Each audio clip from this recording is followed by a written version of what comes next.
총격전 끝에 자결한 의열투쟁가 김상옥 의사. 1890년 1월 5일 서울에서 태어난 김상옥 의사는 20세 때 동흥야학교를 설립하여 교육운동을 전개하였습니다. 또한 이전부터 종사하던 철물공장을 설립하여 종업원들과 이윤을 나누었습니다. 두 가지 일을 다 하는 김상옥 의사를 보며 철물공장의 친구가 말했습니다. 두 가지 일을 다 하려면 힘들지 않나? 아니, 괜찮아. 그래도 몸 좀 생각하면서 일하지 그래. 난 그래도 운이 좋아. 낮엔 일해서 돈 벌지, 밤엔 야학교에서 사람들을 가르치지. 이런 기회가 또 어디 있겠나? 아, 참. 여기도 독립운동하는 사람이 있네. 김상옥 의사는 야학교와 철물공장을 운영하는 일 외에도 이종소, 임용호, 손정도 등과 민족 독립에 대한 일을 의논하고 실행하였습니다. 김상옥 의사는 자신이 하는 일을 독립운동이라 생각하지 않았습니다. 나라가 식민지하에 있는 것이 싫어 단지 뜻이 같은 사람끼리 모여서 한 일이라고 생각했습니다. 김상옥 의사는 하고자 하는 바가 여러 가지 있었는데 금주 단연운동을 크게 전개하였습니다. 또 말총 모자 공장을 설립하고 국산 모자의 생산 보급에 힘쓰기도 했습니다. 어느 날 한 사람이 모자를 사려고 공장으로 왔습니다.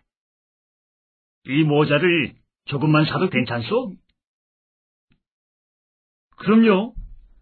단지 일본인이 만든 모자와 같이 팔지 않겠다는 약속만 하면 양은 상관없습니다. 아유, 꼭 그래야 하오? 난 일본인이 만든 모자보다 더 잘 만들려는 생각이 있기 때문입니다. 그 사람은 김상옥 의사의 말을 듣고 고개를 끄덕이더니 많은 양의 모자를 사가지고 갔습니다. 얼마 후 3.1 독립운동이 일어났습니다. 김상옥 의사는 윤익중, 신화수, 정설교 등 동지들과 함께 비밀결사인 혁신단을 조직하였습니다. 게다가 기관지 혁신공보를 발행 배포하여 독립정신을 고취하였습니다. 김상옥 의사는 이처럼 일과 동시에 독립운동에 열심을 내어 일했습니다. 기관지를 만들어 다른 사람들에게 배포할 때 김상옥 의사는 손에 힘을 주어 기관지를 그들에게 내주었습니다. 난 이 기관지를 그냥 배포하는 것이 아니오.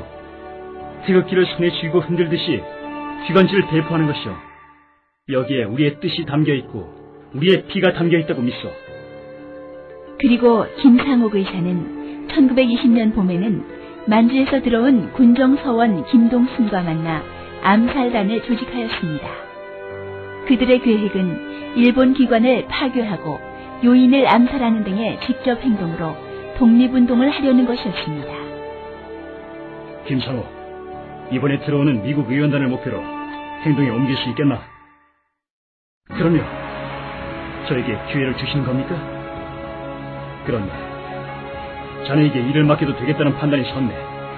그리고 이번 일은 한우석 말고도 3명과 같이 일을 하게나. 김동순과 이야기를 끝낸 김상옥 의사는 8월에 미국 의원단 일행이 서울에 들어오는 기회를 이용하기로 했습니다. 한우석 등과 함께 의원단이 남대문역에 하차할 때 시위와 총격전을 전개하기로 하였던 것입니다. 그러나 의원단의 서울 도착 전날에 일부 동지들이 잡혀감에 따라 거사는 실패로 돌아갔습니다. 김상옥은 그때 한우석의 3명과 같이 있지 않아 위기를 모면할 수 있었습니다. 아쉽다. 좋은 기회였는데 다른 동지들은 어떻게 하지? 김동수는 김상옥 의사에게 중국으로 가라고 했습니다. 잠시 동안만 피해 주시오. 할 수 없이 의사는 일제경찰의 수사망을 피하여 그해 10월 중국 상해로 망명하였습니다. 상해에서 의사는 김구, 이시영, 조수왕 등 임시정부 요인들의 지도와 소개로 중국의 지사들과 교류하면서 조국 독립을 위한 투쟁을 전개하였습니다. 김상옥, 고생했어. 얘기는 들어서 알고 있어. 이렇게 임시정부 요인 여러분을 뵙게 돼서 영광입니다. 여기까지 오느라 수고했어. 서울에선 일이 틀어지고 다른 사람들은 잡혀갔는데 저만 살아서 도망쳐온 것 같습니다. 그렇게 생각하지 마시오. 여기서 좀 더 많은 준비와 실전을 쌓으면 돼요. 의사는 그때부터 상해에 있으면서 무기를 다루는 법, 폭탄을 사용하는 방법 등 전쟁과 마찬가지로 실전 경험을 쌓고 훈련하였습니다. 그리고 서울과는 계속 연락을 취했습니다. 의사는 의열단원에 가입하고 훈련을 받았습니다. 의열단은 일본인 침략 순회 또는 매국노를 살해하고 만약 일이 잘못되면 스스로 목숨을 끊어야 했습니다. 1921년 겨울 김상옥은 의열단원으로 폭탄, 권총, 실탄 등의 무기를 휴대하고 동지 안흥한, 오복영 등과 함께 서울에 잠입했습니다. 이때 김상옥 의사는 의열단장 김원봉을 통하여 서울에 있던 의열단원 김한과의 연락 협력을 당부받았습니다. 자네가 가는 것은 조국의 독립을 위해서야. 알고 있습니다.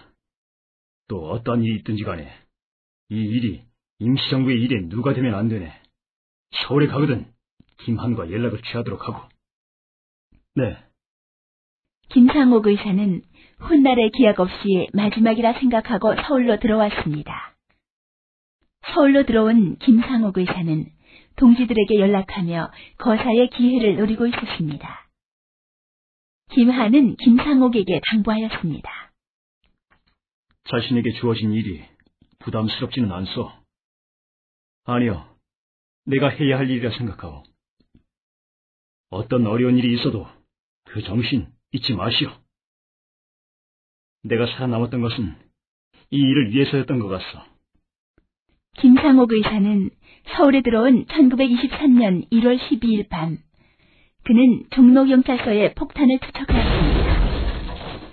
그리고 일경을 피해 10여일간 은신하였습니다. 하지만 김상옥 의사는 1월 22일쯤 의사가 숨어있는 곳을 알아낸 일본 경찰과 치열한 총격전 끝에 마지막 남은 한 발로 장렬하게 순국하였습니다.